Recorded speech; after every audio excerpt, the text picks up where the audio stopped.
Ketika Anda ingin mendapatkan punya kepribadian yang kokoh, berwibawa, terhormat, satu,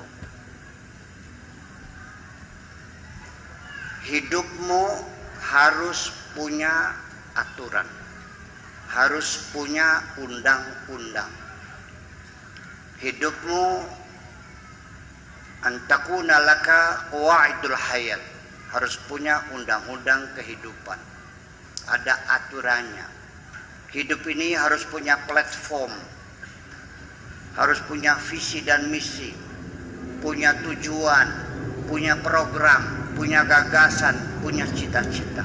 Itu hidup.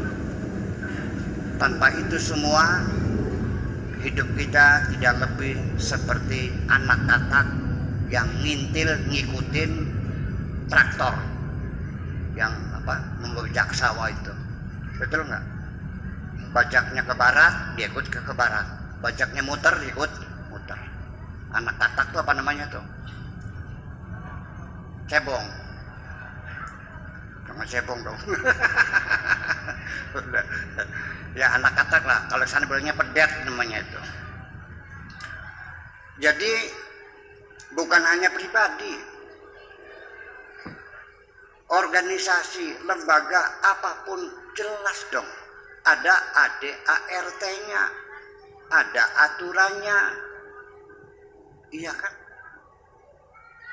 Sekarang saya dari Indramayu ke sini, ngikuti arus jalan enggak?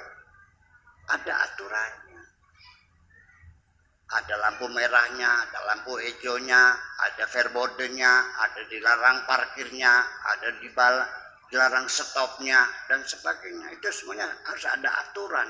Hidup ini harus ada aturan. Yayasan saja ini nih, Masjid Al-Hidayah ya, ada aturannya enggak? Ada dong. Berapa tahun ketua DKM jabatannya? Ya kan begitu. Bagaimana sistem seleksi ketua DKM itu? Iya, apa namanya itu? Panja. Ada tugasnya apa-apa jelas. Nanti kotak infak yang muter tiap Jumat itu siapa yang pegang kunci, siapa yang menyimpan, ada aturannya. Nggak bisa. Setuju nggak begitu? Nah kalau nggak ada aturan ya gimana? Nah oke, ini satu poin. Hidup harus punya undang-undang, punya aturan. Kita harus punya visi dan misi, punya platform, punya gagasan, punya cita-cita, punya tujuan yang jelas. Itu. Nah, pertama, telepon ini juga pertama, satu, Anda harus mengerti betul aturan-aturan hidup itu. Sudah punya aturan, punya kaidah-kaidah, ngerti gak kaidah-kaidahnya? Harus ngerti.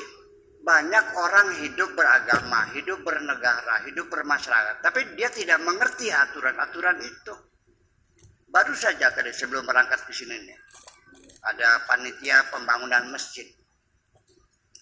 Dia nanya, Buya, ini kayu-kayu, kusen-kusen bekas masjid yang lama ini gimana, boleh nggak dimanfaatkan lagi?